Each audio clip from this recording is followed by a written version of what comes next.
अमरावती विभागीय संदर्भ सेवा रुग्णालय सुपर स्पेशालिस्ट हॉस्पिटलमधील गंभीर परिस्थितीमुळे रुग्णसेवा पूर्णपणे विस्कळीत झाली आहे। रुग्णालयातील डॉक्टरांचे सुमारे 9 कोटी रुपये मानधन थकीत आहे, अशी काँग्रेस पदाधिकाऱ्यांना माहिती मिळाली असता डॉक्टर व कर्मचाऱ्यांचे थकीत मानधन लवकर अदा करा ही मागणी घेऊन विभागीय आयुक्तांना युवक काँग्रेस धडकले। सुपर स्पेशालिस्ट हॉस्पिटल गेल्या 25 तारखेपासून तेथील 65 डॉक्टर हे संपावर आहे।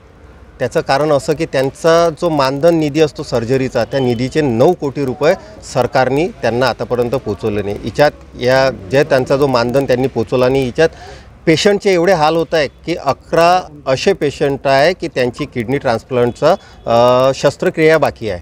काही पेशंट बुलढाणा, वाशिम, अकोला पूर्ण आपल्या विभागाचे असो, विदर्भातले काही पेशंट असो, आपल्या सुपर स्पेशालिस्ट दवाखान्याकडे आपल्या अमरावतीकडे येत असतात। त्या पेशंटचे एवढे बेहाल होत आहे, असे बेहाल होत आहे की याच्यासाठी जबाबदार कोण।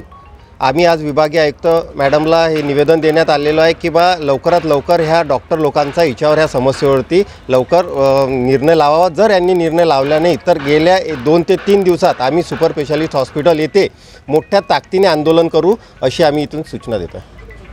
मानधन थकीत असल्यामुळे 65 डॉक्टरांनी संप पुकारला आहे। याचा थेट परिणाम रुग्णांवर झाला असून 11 किडनी ट्रान्सप्लांटसह अनेक महत्त्वाची शस्त्रक्रिया लटकल्या आहेत। यामुळे रुग्णांचे हाल होत असून त्यांच्या जीवाला धोका निर्माण झाला आहे। तसेच जिल्ह्याच्या पालकमंत्र्यांनी याबाबत उडवाउडवीची उत्तरे देऊन जबाबदारी झटकण्याचा प्रयत्न केला आहे, अशी प्रतिक्रिया NSUI चे जिल्हाध्यक्ष संकेत कुलट यांनी प्रतिक्रिया दिली। युवक काँग्रेस प्रशासनाने तात्काळ संप मिटवावा, जेणेकरून रुग्णसेवा पूर्ववत सुरू होईल। कारवाई न झाल्यास अमरावती शहर जिल्हा युवक काँग्रेस नागरिकांना घेऊन रस्त्यावर उतरून आंदोलन करेल, असा इशारा सुद्धा यावेळी देण्यात आला। आरोग्य विभाग म्हणजे अतिशय संवेदनशील असा मुद्दा आपण मानल्या जाते।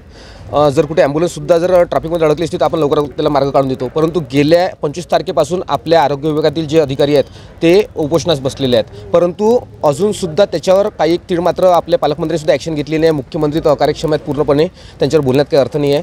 पण त्या दिवशी पत्रकार मित्रांनी जेव्हा त्यांना प्रश्न विचारला की यांचं काय होणार आहे पुढे, तर ते म्हणे की आरोग्यमंत्र्यांसोबत बोलून सांगतो म्हणून।